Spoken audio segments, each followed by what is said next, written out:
con una incidencia del 62% y 37% respectivamente. En adultos, la afección es más frecuente entre los 25 y 28 años, siendo apendicitis, la colecicitis aguda y la pancreatitis las causas más comunes. En la población pediátrica, la etiología más común de abdomen agudo varía según la edad. En lactantes, la hernia inguinal encarcelada y la invaginación intestinal son las causas más comunes, mientras que la apendicitis es la causa más común en los niños mayores de 1 año. En México comprende aproximadamente 30% del total de las consultas de urgencias y constituye entre el 13 y 40% de todas las emergencias posiblemente quirúrgicas, cuando se trata de dolor abdominal agudo no específico. Se estima que el 50% de los casos de dolor abdominal agudo requieren hospitalización y entre el 30 y 40% cirugía. Al ingreso hospitalario, cerca del 40% se diagnostican de forma errónea, por lo que su mortalidad global es del 10% y se eleva al 20% si el paciente requiere cirugía de urgencia. Para poder orientar la etiología del abdomen agudo, es necesario identificar el tipo de dolor que experimenta el paciente. El dolor visceral se debe a receptores que se localizan en las superficies serosas del mesenterio, el músculo intestinal y la mucosa de las vísceras huecas. El estiramiento es el principal estímulo implicado en la percepción del dolor visceral. Sin embargo, otros estímulos mecánicos y químicos como la tensión, distensión, contracción, tracción, compresión, torsión y la isquemia estimulan estos receptores. Las fibras C amielínicas que penetran en la médula espinal bilateralmente a múltiples niveles transmiten el dolor visceral que los pacientes suelen describir como sordo, mal localizado y percibido en la línea media. En cuanto al dolor de tipo somático que se debe a los receptores ubicados en el peritoneo parietal, el músculo y la piel se activan por inflamación, estiramiento o desgarro. Estas señales de dolor se transmiten mediante fibras A mielinizadas a ganglios específicos de la raíz dorsal. Los pacientes suelen describir el dolor somatoparietal como una sensación aguda más intensa y más localizada que el dolor visceral. En cuanto al dolor referido, se produce debido a la convergencia de neuronas aferentes de diferentes áreas a nivel compartido de la médula espinal. Cuando estas señales de dolor visceral y somático convergen, la sensación de dolor visceral es difícil de distinguir de las señales más comunes que surgen de los receptores somáticos. Como resultado, se atribuye el dolor a las regiones somáticas más familiares en lugar de a los órganos internos. Ejemplos más comunes son el dolor debido a la isquemia cardíaca, que se siente en cuello, hombro y a lo largo del brazo izquierdo, y la colecistitis, que se siente en la escápula izquierda. En cuanto a la etiología del dolor, lo podemos dividir en causas intraperitoneales y causas extraperitoneales. En términos generales, las causas intraperitoneales incluyen las causas por procesos inflamatorios que pudieran ser causados por apendicitis, peritonitis, colecistitis o diverticulitis. En cuanto a las causas oclusivas, en la cual podemos englobar todas aquellas que sean debidas a algún tumor o algún proceso obstructivo, y la de tipo isquémica debido a isquemia mesentérica o como una complicación de la oclusión intestinal. Y finalmente, la etiología traumática, en la que podemos englobar el trauma abierto o cerrado y su complicación en hemoperitoneo, en el cual se puede incluir el embarazo ectópico roto, rotura de un aneurisma o aorta, e incluso la rotura de vaso o hígado. En cuanto a las causas extraperitoneales, podemos incluir todas aquellas que se originan ya sea en el tórax, en el aparato genitourinario, metabólicas o neurogénicas, como por ejemplo la neumonía, embolia, infarto agudo al miocardio, pielonefritis, cetoacidosis diabética o herpes zóster. La sensibilidad de los estudios diagnósticos en cuanto a la detección de la causa de un abdomen agudo será para la radiografía convencional del 53%, en cuanto al ultrasonido del 65 al 83% y la tomografía computarizada del 95%. La sensibilidad de los estudios diagnósticos va a depender de la capacidad de cada uno de ellos en poder identificar la presencia de líquido libre, tal como lo tenemos en la primera imagen, que corresponde a una radiografía de abdomen en decúbito supino anteroposterior, en la cual se identifica la presencia de aumento en la radiopacidad de forma difusa. En la siguiente imagen tenemos un ultrasonido en escala de grises con transductor convexo, en el cual se identifica a nivel del fondo del saco la presencia de contenido anecoico de distribución difusa con presencia de asas intestinales en el interior. Cabe mencionar que el ultrasonido tiene la capacidad de detectar líquido libre hasta por lo menos 1 mililitro. En la siguiente imagen tenemos una tomografía en adquisición transversal con administración de medio de contraste intravenoso, en la cual se identifica una imagen isodensa a líquido de distribución difusa asociada a disminución del tamaño hepático de contorno irregular. Todas estas imágenes en relación a un paciente con cirrosis hepática y ascitis. Hay que mencionar también que ese tipo de estudios van a disminuir su sensibilidad en relación a la capacidad que tengan para poder detectar líquido libre en etapas tempranas de la enfermedad. Iniciando con obstrucción intestinal, el cual se define como un síndrome causado por la interrupción completa y persistente del contenido en un punto a lo largo del tracto digestivo. Va a ocupar el 20% de abdómenes agudos en urgencia, 7% de los pacientes con dolor abdominal tendrán un cuadro oclusivo y va a ser más frecuentemente en intestino delgado en el 80% de los casos y en colon en el 15%. La tasa de mortalidad va hasta del 60%. Para hablar de la clasificación, se va a dividir de acuerdo a su localización, como alta, media y baja. La obstrucción alta va a incluir lo que es esófago, estómago y duodeno hasta la válvula ileocecal, mientras que la media irá desde la válvula ileocecal hasta el ángulo de Treitz, incluyendo yeyuno e ilion, y la baja irá desde la válvula ileocecal hasta el ano o recto. El ilio es una entidad que denota una falla del movimiento hacia adelante del contenido intestinal debido a una falla funcional o mecánica. Lo vamos a dividir en oclusivo y no oclusivo. El oclusivo va a ser el impedimento para el paso del contenido intestinal debido a cualquier causa mecánica, mientras que el no oclusivo es el impedimento del paso del contenido intestinal por ausencia del peristaltismo.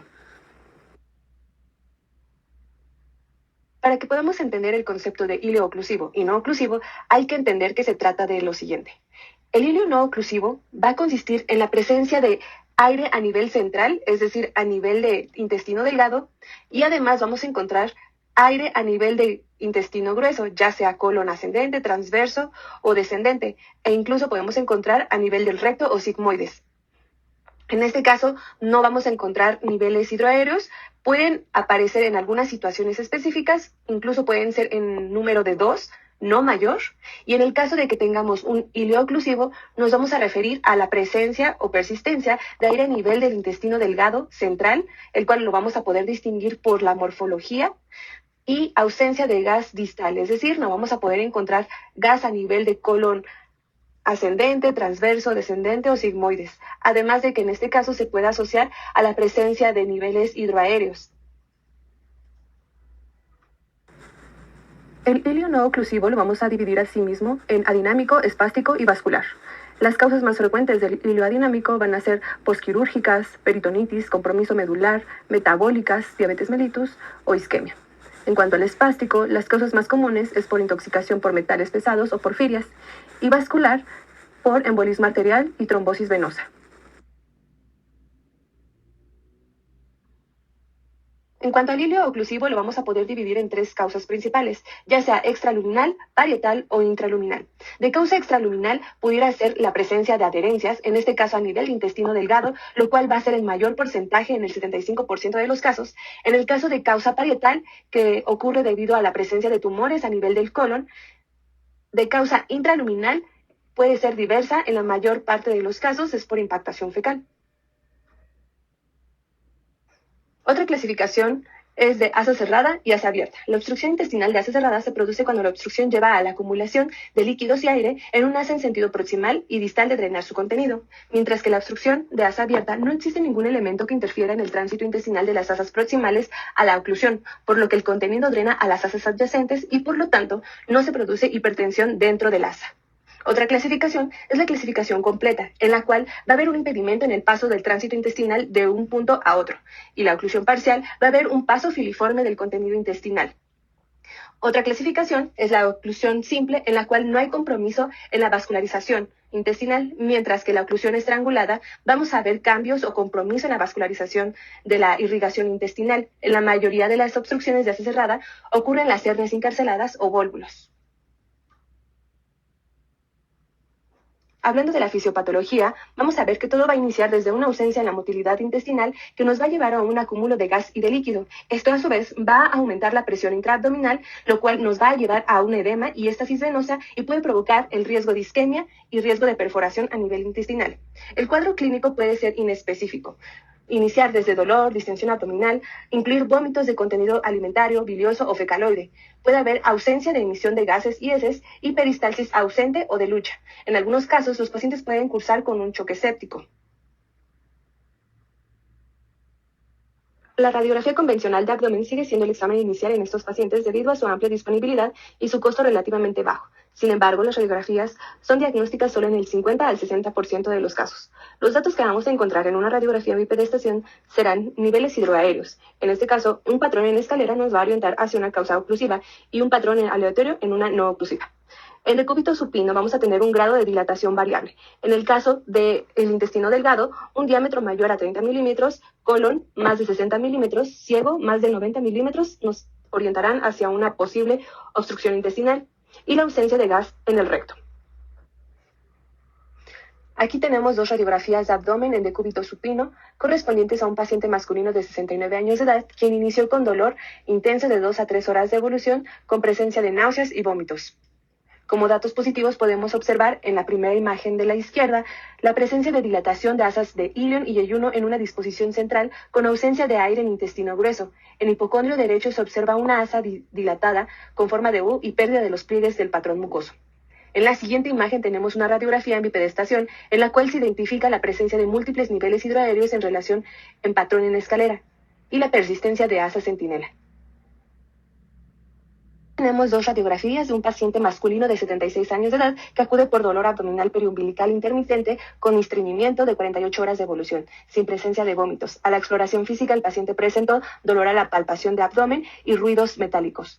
En la primera imagen, que corresponde a una radiografía de abdomen en decúbito supino, en la cual se puede evidenciar la presencia de dilatación a nivel del intestino grueso a más de 9 centímetros en su diámetro transverso. En la siguiente imagen, que corresponde a una radiografía en bipedestación, se evidencia la presencia de niveles hidroaéreos con asa centinela y persistencia de la dilatación del segmento colónico. En este paciente se llegó al diagnóstico de una obstrucción intestinal a nivel del colon secundario a una neoplasia. El ultrasonido tiene una sensibilidad del 85% para el diagnóstico de ilio, y los datos que vamos a encontrar va a ser una disminución en la motilidad, asas dilatadas, un diámetro mayor de 3 centímetros, engrosamiento mural, líquido libre, ausencia de señal Doppler en el caso de isquemia.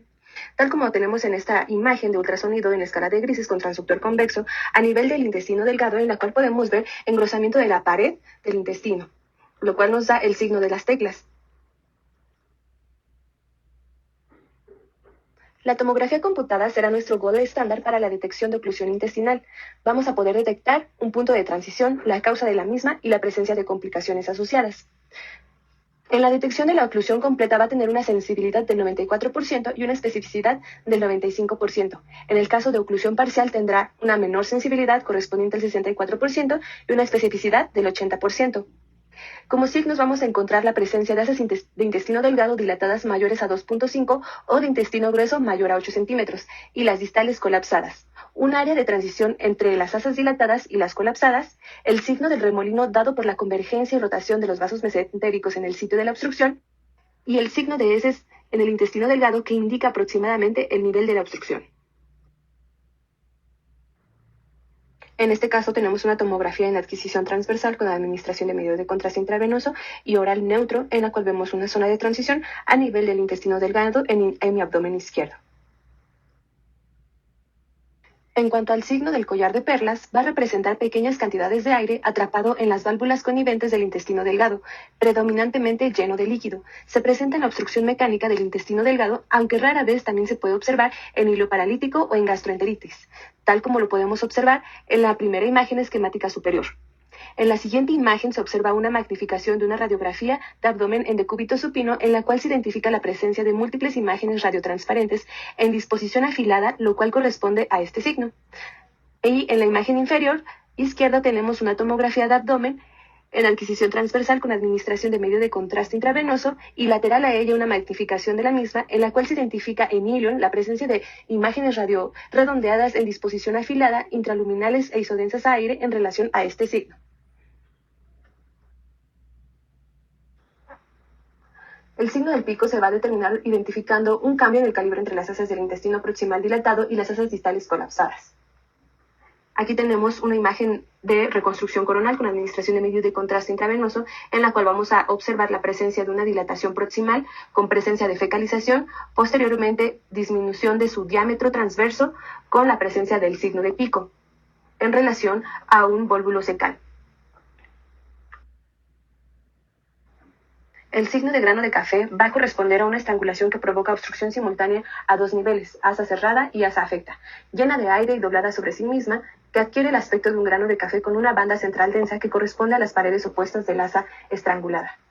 La primera imagen del lado izquierdo corresponde a una radiografía de abdomen en bipedestación en la que como dato positivo encontramos la dilatación de intestino grueso en todos sus segmentos, asociado a múltiples niveles hidroaéreos señalados con las flechas amarillas.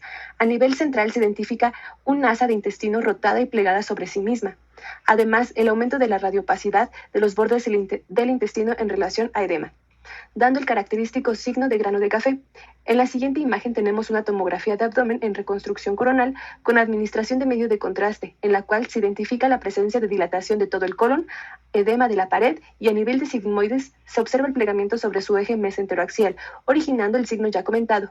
Y por último, la imagen de la derecha, que corresponde a una reconstrucción volumétrica con protocolo para colotomografía, en la cual se identifica el vólvulo sigmoideo.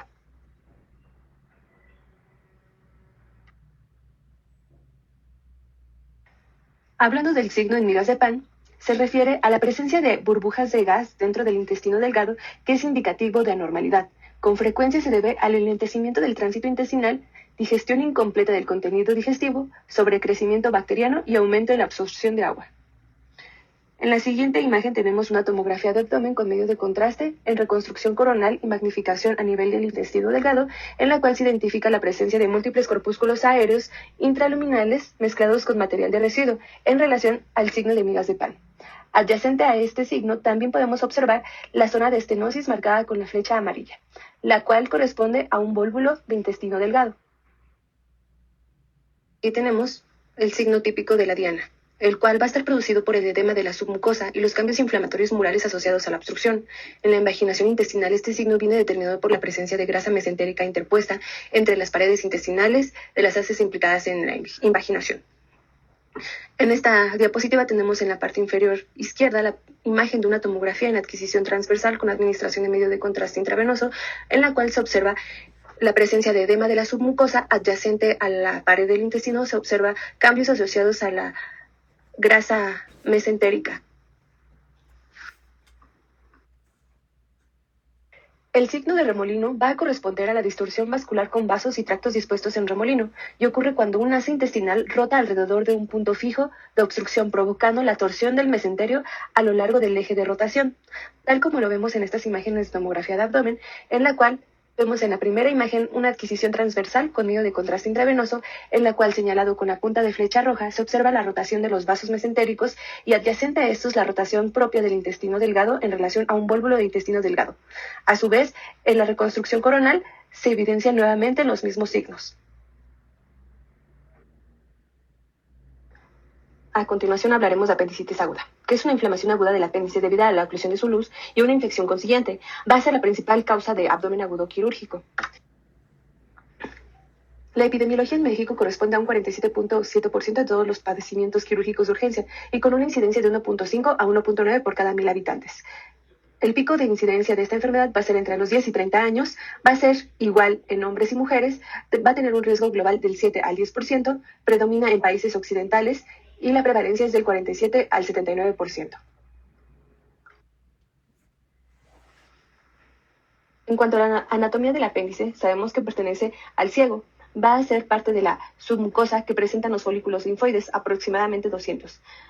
Este número va a ser mayor en pacientes entre 30 y 10 años. El diámetro longitudinal varía hasta 30 centímetros, en promedio puede ir de entre 5 y 10 centímetros. El diámetro transverso va desde 0.5 a 1 centímetro y va a estar irrigado por la arteria pendicular, rama de la arteria ileocólica, y va a ser drenado por la vena pendicular que drena a la vena ileocólica que desemboca a su vez en la vena mesentérica superior. En cuanto a su localización, la localización más frecuente va a ser la retrocecal en un 65%, mientras que la periileal va a ser en un 1% y postileal en 0.5%. En cuanto a la etiología, sabemos que se va a deber a una obstrucción de su luz. La obstrucción de su luz puede deberse a diferentes factores. En un 33% se va a deber a la presencia de un fecalito, en el 60% a hipertrofia del tejido linfoide, en menos del 5% por impactación de bario o la presencia de semillas y parásitos, y en un 2% la presencia de tumores.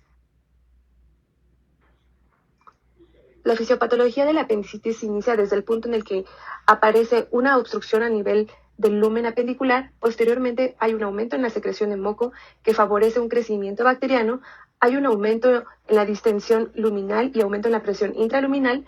Y por último, una obstrucción del flujo linfático y venoso, que se va a traducir en edema.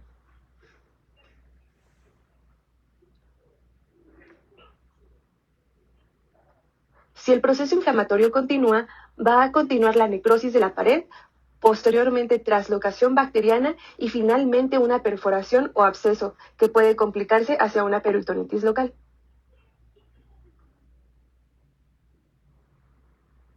El cuadro clínico se va a caracterizar por un dolor que aumenta de 12 a 24 horas, la presencia de anorexia en el 90% de los pacientes adultos, 50% en pacientes pediátricos, náuseas, vómito, fiebre y taquicardia. Algunos datos que se van a encontrar en la exploración física puede ser el punto de McBurney, el cual va a estar situado a un tercio de la distancia de la línea media que conecta la espina ilíaca anterior y superior con el ombligo. Se han documentado múltiples puntos dolorosos, los cuales no comentaremos en este momento, sin embargo vale la pena recordarlos. En cuanto a los laboratorios, se va a caracterizar por la presencia de leucocitosis entre 10 a 18.000 con predominio de polimorfonucleares. El examen general de orina puede obtener la presencia de cetonas y si se realiza una proteína C reactiva puede salir elevada. La proteína amiloide A sérica también puede ser positiva en estos casos.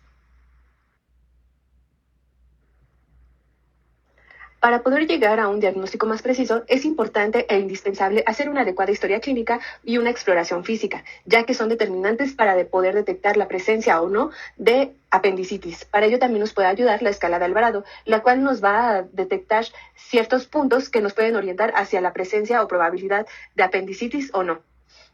Se va a caracterizar por 3 parámetros específicos: la presencia de síntomas, como sería la migración del dolor, anorexia, náuseas y vómito, signos como dolor en el cuadrante inferior derecho, rebote positivo o fiebre, y signos de laboratorio, como son leucocitosis con desviación a la izquierda de neutrófilos. En total, va a ser un puntaje total de 10 puntos. En el caso de que todos sean positivos, va a haber un alto riesgo o alta probabilidad de que sea una apendicitis.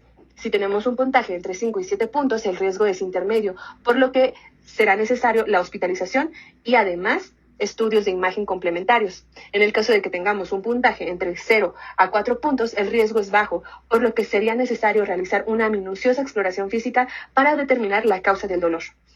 Esta escala de Alvarado va a tener una sensibilidad del 68% y una especificidad de 87.9%. En cuanto al diagnóstico por imagen, tenemos que la radiografía va a tener una sensibilidad hasta 0% y una especificidad de 40%, por lo que puede ser muy vago. Es importante siempre, como se menciona al inicio, que siempre se tenga que relacionar con una adecuada exploración física, asociado a niveles de laboratorio. Vamos a tener aquí algunos signos directos. En este caso, la presencia de un apendiculito, lo cual va a ser entre un 5 y 14%, nos va a orientar a la presencia de una apendicitis, así también como la presencia de un neumapéndice, lo cual, si detectamos esto, lo más probable es que sí exista una apendicitis. Otros signos indirectos que también podemos encontrar va a ser la presencia o borramiento del psoas y bandas preperitoneales, borramiento de la articulación sacroiliaca derecha en un 12 al 33%, esclerosis antiálgica, niveles hidroaéreos en un 40%, hilo reflejo o sea centinela del 51 al 81% y el signo de la carga fecal con una sensibilidad del 97% y especificidad del 85%. Aquí tenemos un ejemplo de una radiografía de abdomen en anteroposterior en decúbito supino, en la cual se identifica en topografía del apéndice múltiples imágenes radiopacas, densidad calcio en relación a apendiculito. Este dato asociado a la clínica del paciente nos orienta a datos de apendicitis aguda. El ultrasonido va a tener una sensibilidad entre el 60 y 100%, con una especificidad del 80 al 95%. También vamos a tener datos directos e indirectos. Los datos directos va a ser un apéndice mayor de 6 milímetros en su diámetro anteroposterior, un apéndice no compresible y la presencia de apendiculito. En este caso tenemos un ultrasonido en escala de Gricis con transductor lineal, en la cual observamos la presencia de un apéndice, el cual se está midiendo en un diámetro anteroposterior. En la primera imagen tenemos un diámetro de 7.1 y en la segunda tenemos una imagen en compresión con un diámetro de 7.1, lo cual está demostrando que no hay compresión o disminución en el diámetro anteroposterior del apéndice. Y de igual manera vamos a observar que el diámetro pasa más de 6 milímetros, por lo cual está indicándonos la presencia de apendicitis. En la imagen inferior, en un eje longitudinal al apéndice, se puede identificar una imagen hiperecogénica con sombra acústica posterior, la cual corresponde a un apendiculito. Los datos indirectos que vamos a poder identificar por ultrasonido son los siguientes. La presencia de McBurney sonográfico positivo, un aumento en la hipogenicidad de la grasa periapendicular, un aumento en el flujo vascular, líquido libre periapendicular o crecimientos ganglionares. Tal como lo vemos en la imagen de ultrasonido en la parte superior izquierda, en la cual se identifica el apéndice con aplicación de Doppler color y poder con aumento en la vascularidad de su pared. En la imagen superior derecha se observa adyacente al apéndice cambios inflamatorios de la grasa circundante marcada con el asterisco. E inferior a esta imagen se identifica el apéndice distendido marcado con calipers, asociado a una colección líquida a su alrededor secundario a la perforación, marcado con un asterisco.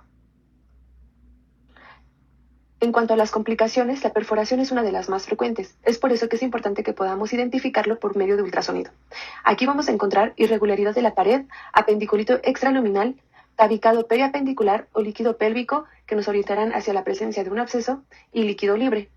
Por ejemplo, tenemos aquí un ultrasonido en escala de grises con transductor lineal en el cual se observa la disrupción de la pared apendicular y asociado a esta una colección líquida a su alrededor de contenido hipoecogénico con presencia de detritus en su interior, secundario a una perforación. Aquí tenemos una tomografía en la cual pasa nuestro estándar de oro en fase venosa. Tendrá una sensibilidad del 94 al 98% y una especificidad mayor al 97%. Los datos que vamos a poder encontrar va a ser un apéndice dilatado, más de 6 milímetros, un realce normal de la pared apendicular, la presencia de un apendiculito, engrosamiento focal de la pared en el extremo ciego y cambios inflamatorios periapendiculares. En esta imagen tenemos una tomografía en adquisición transversal con magnificación, a la cual se le administró doble medio de contraste, intravenoso y oral positivo. Podemos observar un engrosamiento de la pared apendicular asociada a la presencia de líquido intraperiapendicular. Es importante que durante el estudio de tomografía haya una búsqueda intencional sobre el tamaño del apéndice, el engrosamiento de su pared, el realce de su pared y la estriación grasa, si la hubiese, ya que con ello nos va a orientar o nos va a excluir hacia una posible apendicitis. Por ejemplo, si tenemos un apéndice de menos de 6 milímetros o un apéndice completamente llena de gas, nos va a excluir la presencia de apendicitis. Por lo tanto, hay que buscar otras causas de dolor en cuadrante inferior derecho. En el caso de que tengamos un apéndice entre 6 y 10 milímetros sin otros datos en la tomografía, nos puede dar una posible apendicitis, por lo que sería necesario una observación si el paciente es sintomático. En el caso de que tengamos un apéndice entre 6 y 10 milímetros más la presencia de engrosamiento de la pared, más realce de la pared, pero sin estriación grasa, pudiera indicarnos una probable apendicitis y por lo tanto estaría indicada la cirugía. En el caso de un apéndice de más de 10 milímetros o un apéndice entre 6 y 10 milímetros asociado a engrosamiento de la pared, más realce de la pared, más estriación grasa, nos daría una apendicitis definida. Por lo tanto, el tratamiento es quirúrgico. Es importante que durante el análisis de la tomografía podamos determinar las complicaciones, ya que esto puede cambiar el abordaje quirúrgico del paciente. En este caso, siempre es importante poder identificar la presencia de perforación, absceso o peritonitis. Es esencial para el diagnóstico y tratamiento del paciente. Los datos que nos van a orientar hacia una necrosis o perforación va a ser la presencia de un apéndice dilatado, discontinuidad de su pared, líquido libre, estriación grasa, apendiculito extraluminal, gas dentro del apéndice, lo cual nos va a orientar hacia una apendicitis gangrenosa. En este caso tenemos una tomografía en adquisición transversal con administración de medio de contraste intravenoso, en la cual se identifica marcado con una flecha azul el apéndice dilatado. Por otro lado, con la flecha roja podemos evidenciar la discontinuidad de la pared, con la flecha amarilla el líquido libre y con la flecha rosa la presencia de estriación grasa. Aquí contamos con una tomografía de abdomen con administración de medio de contraste intravenoso, en la cual se identifica con una flecha azul la presencia de líquido de aproximadamente 10.2 cc. En el cuadrante inferior derecho se identifica estriación grasa circundante marcado con una flecha roja y con una flecha amarilla la presencia de una estructura tubular dilatada. Adyacente a esta, la presencia de colección y un defecto de pared focal con una flecha rosa. Todo esto compatible con una apendicitis perforada asociada a un absceso. Es indispensable que durante nuestra búsqueda de complicaciones por apendicitis también tomemos en cuenta la presencia de tumores, tal como se muestra en este ejemplo. Estas imágenes corresponden a una tomografía de abdomen con administración de medio de contraste oral y rectal positivos. En la adquisición transversal con reconstrucciones coronales y sagitales se muestran con una flecha azul la presencia del apéndice dilatado con paredes gruesas en el cuadrante inferior derecho, que contiene un apendicolito no obstructivo. Además, la presencia de edema mesentérico circundante marcado con una flecha roja, y hay una presencia de un tumor infiltrativo a nivel del ciego, marcado con una flecha amarilla, que estrecha su luz y obstruye la base del apéndice, lo que resulta en una dilatación. Continuando con el temario, vamos a hablar sobre vólvulos, el cual se define como la torsión o giro del colon alrededor del eje mesentérico. Constituye la tercera causa de oclusión de colon en asa cerrada. Se necesitan al menos un mesenterio largo y móvil, como lo son el ciego y sigmoides, que es en mayor frecuencia la localización de los vólvulos, ya que en el transverso, al tener un mesenterio más corto, va a ser menos frecuente que se presente el vólvulo. El giro o la formación del vólvulo va a obedecer el eje largo o eje corto, a lo cual vamos a llamar órgano axial o mesentero axial. El vólvulo gástrico va a ser poco frecuente. Clínicamente se le va a caracterizar por la triada de Bocher. Los tipos van a ser órgano axial, que va a ser el más frecuente, y mesentero axial va a ser menos frecuente. Este siempre o en la mayoría de los casos se le va a relacionar con un defecto diafragmático. Aquí tenemos dos imágenes en relación al vólvulo gástrico. La primera corresponde a una rotación órgano-axial, en la cual vamos a identificar la rotación hacia arriba del estómago a lo largo de su eje, lo que resulta en una inversión de la curvatura mayor por encima de la curvatura menor. En la siguiente imagen tenemos un ejemplo del vólvulo mesenteroaxial, en el cual se va a observar el desplazamiento del estómago, en específico el área del antro, por arriba y por abajo se va a ubicar el píloro. Esto en relación a que el estómago gira en su eje corto y se ubican en diferentes posiciones estas dos estructuras. El vólvulo medio va a ser más frecuentemente en niños. La clínica se caracteriza por la presencia de vómitos biliosos en un 60 a 80% de los casos. La etiología más común va a ser por malrotación intestinal. Por radiografía no vamos a encontrar datos específicos de malrotación intestinal. Sin embargo, por ultrasonido y por tomografía podemos observar la posición anormal de la vena y de la arteria mesentérica, así como también por medio de un estudio de un tránsito intestinal vamos a ver una alteración en la disposición de los intestinos por medio de este estudio. Ahora, este tipo de vólvulo pues va a estar dado por una mala fijación del mesenterio al intestino delgado, que da como resultado una raíz mesentérica anormalmente corta. Esto permite que el intestino delgado se gire alrededor del mesenterio, provocando obstrucción y posiblemente isquemia. Aquí tenemos algunos ejemplos. La primera imagen, que corresponde a un tránsito intestinal en el cual se identifica el paso de medio de contraste a través del estómago al intestino delgado, identificándose el ángulo de Treitz en posición anormal, es decir, paravértebral derecho. Además de esto, se puede identificar la típica apariencia en sacacorchos del intestino delgado. Esto debido a un vólvulo a nivel del yeyuno. En la imagen inferior, que corresponde a una tomografía en adquisición transversal con administración de medio de contraste intravenoso, se puede identificar, señalado con las puntas de flecha, la alteración en la disposición de la vena y de la arteria mesentérica. El vólvulo cecal representa del 1 al 3% de todos los casos de vólvulo colónico. Va a estar asociado a anomalías congénitas de la fijación, lo cual va a ser una fijación anormal del colon derecho al retroperitoneo. Esto va a alterar la motilidad anormal del colon derecho en pacientes jóvenes entre 30 a 60 años. La radiografía se va a caracterizar por la presencia de una víscera dilatada llena de gas, localizada ectópicamente en cuadrante superior izquierdo o mesogastrio. En esta imagen tenemos una radiografía de abdomen magnificada, en la cual se caracteriza por la presencia de un aumento en la dilatación de asa intestinal gruesa, la cual está ubicada a nivel de mesogastrio y epigastrio, en relación a un vólvulo cecal. Estas son imágenes de tomografía de abdomen con medio de contraste intravenoso, en la cual se hicieron reconstrucciones coronales. Por medio de la flecha azul se observa la dilatación a nivel del ciego, que se desplaza hacia la parte superior derecha del abdomen, y además hay una torsión focal del mesenterio y de los vasos, marcados con la flecha amarilla. Adyacente a este, la presencia de un punto de transición focal, marcado con la flecha roja. Además, la presencia de líquido mesentérico, relacionado con la congestión venosa y la isquemia. En cuanto al vólvulo sigmoide, es el sitio más común de vólvulo colónico y representa entre el 60 y 75% de los casos de vólvulo colónico. Generalmente se considera una afección adquirida porque su prevalencia aumenta en personas con estreñimiento crónico y redundancia del colon sigmoide, debido a una dieta alta en fibra, embarazo, hospitalización o enfermedad de Chagas. En los países desarrollados, el vólvulo sigmoide es una causa común de obstrucción intestinal y en ausencia de neoplasia o enfermedad diverticular. Los síntomas clínicos asociados suelen ser inespecíficos e incluyen náuseas, dolor abdominal, vómitos. Dado que los pacientes suelen presentar dolor inespecífico y síntomas de obstrucción intestinal, a menudo se realiza una radiografía convencional como parte de la evaluación inicial. Los datos por radiografía que vamos a encontrar en el vólvulo sigmoideo será el signo del grano de café, el cual ya habíamos visto con anterioridad, el cual se va a deber a un aumento en la dilatación de la luz intestinal asociado a edema de la pared. También vamos a encontrar el signo de las 3 líneas, el cual va a deberse a edema de la pared de la asa intestinal afectada.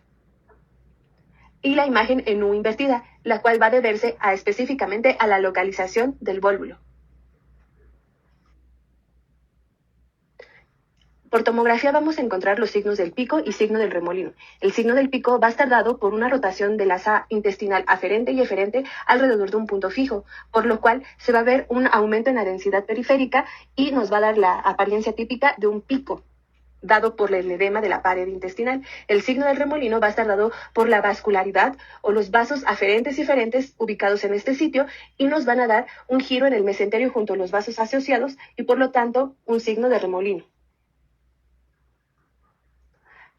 Aquí tenemos una tomografía de abdomen con administración de medio de contraste intravenoso, en la cual se puede observar en la magnificación la presencia del signo del pico, el cual va a deberse a una rotación del asa intestinal aferente y eferente con edema de la pared. El informe tomográfico por lo menos debe de contener lo siguiente: ubicación de la obstrucción, longitud del segmento de la obstrucción, ya sea si es corto menor a 10 centímetros o largo mayor a 10 centímetros. Evidenciar la posible causa, ya sea un tumor, linfadenopatía, vólvulos o inflamación, como diverticulitis o enfermedad inflamatoria. También se debe de identificar o descartar la presencia de complicaciones como serían compromiso vascular, neumatosis, aire libre o líquido libre. Nuestro siguiente tema a abordar es el neumoperitoneo, el cual va a corresponder a gas dentro de la cavidad peritoneal. Las causas pueden ser diversas, entre intrínsecas o extrínsecas. Las causas intrínsecas pudiera corresponder a alguna enfermedad ulcerosa péptica perforada, alguna diverticulitis complicada, a una apendicitis complicada, colecistitis enfisемatosa, neumatosis intestinal, enfermedad de Crohn y megacolon tóxico. Las causas extrínsecas pudiera ser iatrogénica, trauma abdominal o posquirúrgico. La radiografía convencional tiene una sensibilidad del 55 al 85%. Se deben realizar proyecciones adecuadas para poder determinar una considerable cantidad de gas, de 1 a 2 centímetros cúbicos. Para eso es necesario que además de la radiografía en antero-posterior en decúbito supino y bipedestación, se realicen en decúbito lateral izquierdo con rayo horizontal o una proyección tangencial. Aquí tenemos 4 imágenes de radiografía convencional. La primera, que corresponde a una radiografía en antero-posterior en decúbito supino y señalado con la punta de flecha la presencia del signo del ligamento falciforme, que consiste en la visualización de este ligamento al estar rodeado de aire. Veremos una estructura lineal en hipocondrio derecho inclinada. Asimismo, podemos observar con las flechas negras la presencia del signo de doble pared, las cuales en condiciones normales no se puede delimitar la pared externa de las asas intestinales, pero cuando hay neumoperitoneo se puede ver tanto la pared interna como la pared externa. En la siguiente imagen, que corresponde a una radiografía en decúbito lateral con rayo horizontal, se puede verificar la presencia de neumoperitoneo. En la siguiente imagen, en la parte inferior izquierda, que corresponde a otra radiografía en decúbito lateral izquierdo, en la cual se puede identificar una radiotransparencia con tendencia a la superficie. Esto en relación a neumoperitoneo, al igual que la siguiente imagen, que corresponde a un neumoperitoneo lineal. Contamos con una radiografía de abdomen con proyección tangencial, a la cual se le realiza a una pequeña femenina con distensión abdominal. Como dato positivo tenemos la radiotransparencia adyacente a la pared anterior del abdomen en relación a neumoperitoneo. Se describen más de 14 signos en relación a neumoperitoneo. En esta presentación abordaremos algunos de ellos. Aquí tenemos en la primera imagen una magnificación de una radiografía simple de abdomen en la cual se evidencia con las flechas huecas la presencia de aire en ambos lados de la pared gástrica o intestinal, que indica la existencia de neumoperitoneo. En la segunda imagen tenemos una radiografía de abdomen en decúbito supino, en la cual se señala con las flechas blancas la presencia de una línea radiotransparente adyacente a la pared del colon transverso, en relación al signo de doble pared. Aquí tenemos el signo del triángulo, el cual se va a caracterizar por la presencia de aire entre 3 asas o entre 2 asas y el peritoneo. Se presenta como un triángulo radiotransparente, tal como lo vemos en esta radiografía en decúbito supino anteroposterior de abdomen, en la cual se identifica a nivel de intestino delgado la presencia de un triángulo radiotransparente, el cual está delimitado por varias paredes de intestino delgado. El signo de la cúpula se va a caracterizar por la presencia de aire por debajo del tendón central del diafragma, en el espacio sufrémnico medio. El neumoperitoneo podrá delimitarse por un margen superior nítido, que correspondería al diafragma. En este caso, tenemos una radiografía de abdomen en decúbito supino, en el cual se identifica con las puntas de flecha la presencia de radiotransferencia subdiafragmática, en relación al signo de la cúpula. El signo del ligamento falciforme se caracteriza por la presencia de gas que rodea el ligamento por ambos lados o lo delimita por uno, de tal forma que el ligamento aparece como una línea superpuesta en la parte medial del hígado o paralela a la columna. Aquí tenemos una radiografía anteroposterior de abdomen en decúbito supino, en la cual se puede delimitar claramente el ligamento falciforme como una línea radioopaca.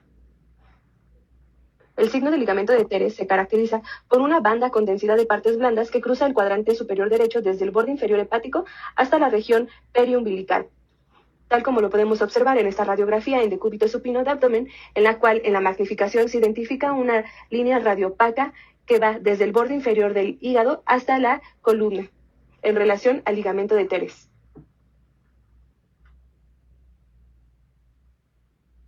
El signo de la V invertida consiste en la presencia de aire alrededor de los ligamentos umbilicales laterales que dibuja en estos como dos líneas radiopacas convergentes hacia arriba.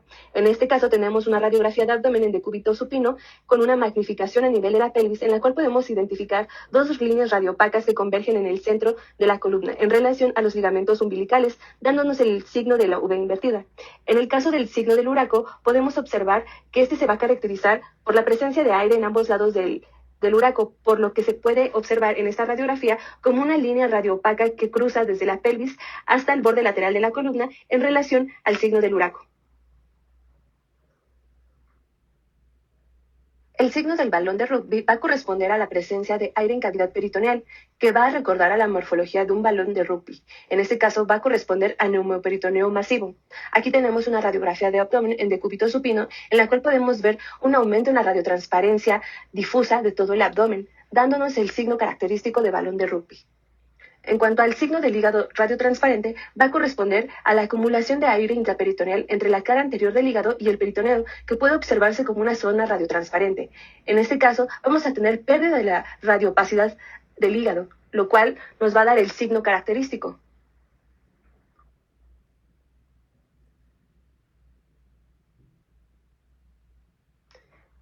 El signo de la vesícula visible se va a caracterizar por la presencia de aire alrededor de la vesícula, tal como lo tenemos en esta radiografía de abdomen, en la cual se evidencia la presencia de una radiotransparencia alrededor de la vesícula. El signo del sombrero de Dux va a estar caracterizado por la presencia de aire en el espacio de Morrison, es decir, entre la cara inferior del lóbulo hepático derecho y el polo superior del riñón derecho, tal como lo podemos ver en esta imagen de radiografía con una magnificación en la cual se puede ver como un triángulo con una concavidad inferior.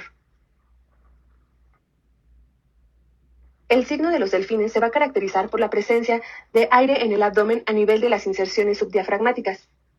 En este caso se van a poder observar como líneas paralelas y curvas en relación al signo de los delfines. En cuanto al signo de las inserciones diafragmáticas, será el gas extraluminal que dibuja las inserciones diafragmáticas derechas como 2 o 3 líneas curvas con densidad de partes blandas cuyos extremos superomediales se unen en la zona del tendón central del diafragma, tal como lo podemos observar en esta radiografía de tórax, en la cual en la magnificación se puede observar 2 líneas radiopacas en relación a las inserciones diafragmáticas. El signo de alas de gaviota va a estar caracterizado por la presencia de aire subdiafragmático, tal como lo tenemos en esta radiografía de tórax con una magnificación a nivel del diafragma, en el cual se puede observar la presencia de una radiotransparencia lineal subdiafragmática. En cuanto al signo de neumobilia, va a estar caracterizada por la presencia de aire lineal dentro del hígado.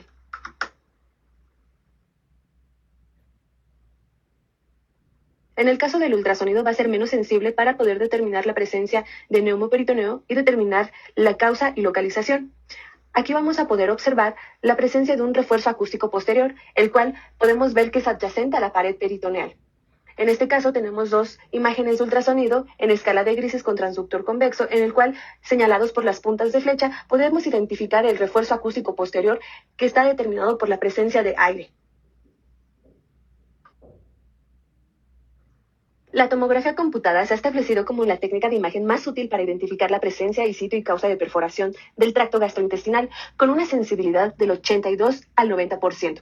La técnica a utilizar va desde las cúpulas diafragmáticas hasta el piso pélvico con un grosor de corte menor a 5 milímetros, con una fase simple y una fase contrastada, la cual se va a adquirir a los 70 a 80 segundos después de la administración del medio de contraste. El medio de contraste se va a administrar en un rango de 3 a 4 mililitros por segundo y se va a adquirir una ventana para pulmón.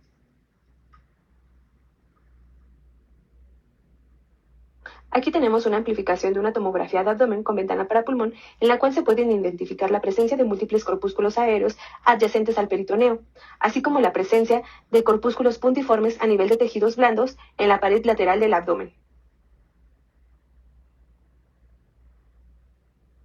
Los datos de tomografía que vamos a poder identificar en una perforación gastrointestinal los vamos a dividir como datos directos y datos indirectos. Los datos directos va a corresponder a la discontinuidad de la pared intestinal y a la presencia de aire extraluminal.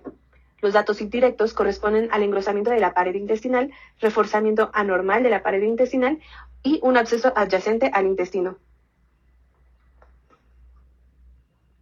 Aquí tenemos una tomografía de abdomen en adquisición transversal con administración de medio de contraste intravenoso, en la cual se puede identificar la presencia de imágenes fusiformes adyacentes al duodeno en relación a aire extraluminal, así como también la presencia de líquido retroperitoneal, señalado por las puntas de flecha. En cuanto a la evaluación focalizada con ecografía en trauma, o FAST, por sus siglas en inglés, es una ecografía que se utilizó por primera vez para el examen de pacientes con traumatismos en la década de 1970 en Europa. No se adoptó ampliamente en Norteamérica hasta la década de los 90, época en la que el acrónimo FAST se definió como una ecografía abdominal enfocada para traumatismos. A medida que el FAST evolucionó hacia un examen más exhaustivo, el acrónimo se cambió a evaluación enfocada con ecografía para traumatismos. Desde entonces, el FAST se ha convertido en la modalidad de cribado inicial común en la mayoría de los centros de traumatismo, ya sea en Estados Unidos y en el mundo. Está incluida en el ATLS. En cuanto a sus indicaciones generales, incluyen traumatismo abdominal o torácico, ya sea cerrado o penetrante, choque hipovolémico o hipotensión indiferenciados. En cuanto a sus contraindicaciones, no existen contraindicaciones absolutas, sin embargo, este no debe de retrasar las maniobras de reanimación en pacientes en situación crítica. El equipo que se utilizará para esta evaluación será un ultrasonido portátil, el cual cuente con un transductor convexo de 3.5 a 5 MHz. En algunas ocasiones puede ser útil la utilización de un transductor lineal, el cual nos pueda permitir una adecuada evaluación de la ventana pericárdica o subsifoidea, y este tipo de estudio no debe de demorar más de 5 minutos. Al iniciar el FAST, se busca responder inicialmente si hay hemoperitoneo. Para ello se definen 3 ventanas. Existe la ventana hepatorrenal, que se ubica a nivel del cuadrante superior derecho, la ventana esplenorrenal, que está a nivel del cuadrante superior izquierdo, y la ventana pélvica, que se visualiza por encima de la sínfisis del pubis. En adición a este examen se agrega el término FAST extendido o FAST-E. Se refiere a la adición de un examen torácico, ofreciendo así un espectro más amplio para el diagnóstico de posibles lesiones potencialmente detectables. Al realizar este estudio, se adiciona la ventana subsifoidea con el fin de evaluar la presencia de taponamiento cardíaco y las ventanas en ápices pulmonares para descartar hemotórax o neumotórax. La mortalidad aumenta 1% por cada 3 minutos de retraso en el tratamiento, por lo cual la detección de líquido libre como signo indirecto de hemorragia o de lesión a órganos sólidos es indispensable para esta evaluación, lo cual permite una revisión rápida de la cavidad intra o extraperitoneal para detectarlo. En cuanto al cuadrante superior derecho, que evalúa el espacio hepatorrenal, espacio de Morrison y la base pulmonar derecha, es uno de los más sensibles para el diagnóstico de hemoperitoneo y la más fácil de obtener técnicamente. Se consigue ubicando el transductor un poco más adelante de la línea media axilar derecha, entre el séptimo y octavo arcos costales. Es importante visualizar el diafragma para definir la presencia de posible hemotórax, y para una adecuada evaluación de esta ventana es necesario mover el transductor de arriba abajo del dorso del paciente. En el video derecho podemos observar la presencia de hígado y riñón normal. En cuanto al video izquierdo, por medio de la vista de cuadrante superior derecho, se muestran cambios en la ecogenicidad hepática con áreas focales hipoecogénicas, además de la presencia de líquido hepático circundante en relación a laceración hepática en un paciente involucrado en un accidente automovilístico. En cuanto a la vista del cuadrante superior izquierdo, que evalúa el espacio espleno-renal, se utiliza el vaso como ventana acústica. Además, se visualiza la base pulmonar y el espacio paritocólico ipsilateral. Se consigue ubicando el transductor a nivel de la línea axilar posterior entre el séptimo y octavo arco costal. Al igual que la ventana derecha, se debe ubicar el diafragma, y para obtener mejores imágenes es necesario mover el transductor de arriba abajo del dorso del paciente. En el video derecho se visualiza en tiempo real el cuadrante superior izquierdo, en el que se muestran vaso y riñón normales. En el video izquierdo se observan cambios en la ecogenicidad del vaso con apariencia heterogénea debido a zonas focales hiperecogénicas, además de líquido periesplénico, en relación a laceración esplénica y rotura en un paciente con traumatismo abdominal cerrado.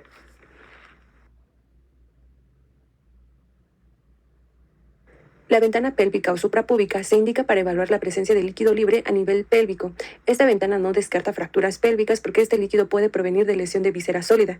En pacientes mujeres en edad reproductiva, pequeñas cantidades de líquido libre, hasta de 50 mililitros en el fondo de saco de Douglas, se considera fisiológico, y las cantidades superiores a 50 mililitros deben considerarse patológicas en el contexto de un traumatismo. La vejiga llena se puede utilizar como una ventana ecográfica. La ausencia de orina hace que el resultado no sea confiable, y si es necesario, la posición de Trendelenburg inverso puede mejorar la detección de líquido libre en la pelvis. En esta ventana se puede obtener por medio del transductor a nivel suprapúbico y se debe visualizar en eje longitudinal y transversal. En las imágenes siguientes vemos ejemplos de una vista transversal suprapúbica sin evidencia de líquido libre. Sin embargo, en la siguiente imagen, en una vista longitudinal, se identifica líquido libre en pelvis. En cuanto a la ventana pericárdica, que busca detectar la presencia de taponamiento cardíaco, el transductor se va a ubicar a nivel subsifoideo y se utiliza el hígado como ventana acústica para mejorar la resolución. En ocasiones no es posible obtener esta imagen, ya sea por dolor, distensión o mala ventana, y entonces debe de realizarse por medio de un eje paraesternal izquierdo. En el video derecho, por medio de la vista subcostal normal de 4 cámaras del corazón, muestra una pequeña cantidad de líquido pericárdico alrededor del ápice, mientras que en el video izquierdo muestra líquido pericárdico circundante en relación a hemopericardio en un paciente con traumatismo cerrado.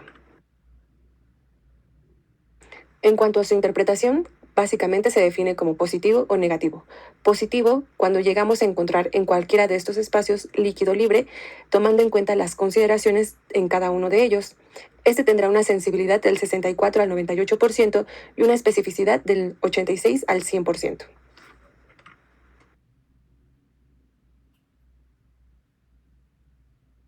La causa más común de abdomen agudo en pacientes pediátricos y adultos es la apendicitis, mientras que en adultos mayores es la oclusión intestinal. La tomografía es el estándar de oro para la identificación de la causa, etiología y complicaciones de apendicitis, así como también para la obstrucción intestinal. En el caso de la radiografía, es el primer estudio que se solicita en pacientes con abdomen agudo. Sin embargo, tiene poca sensibilidad y especificidad para la mayoría de los casos. Por lo tanto, es útil principalmente en la sospecha de oclusión intestinal o neumoperitoneo. En cuanto el FAST, es una herramienta que mejora la evaluación del paciente politraumatizado y ayuda a la toma de decisiones en cuanto al tratamiento del paciente. Gracias.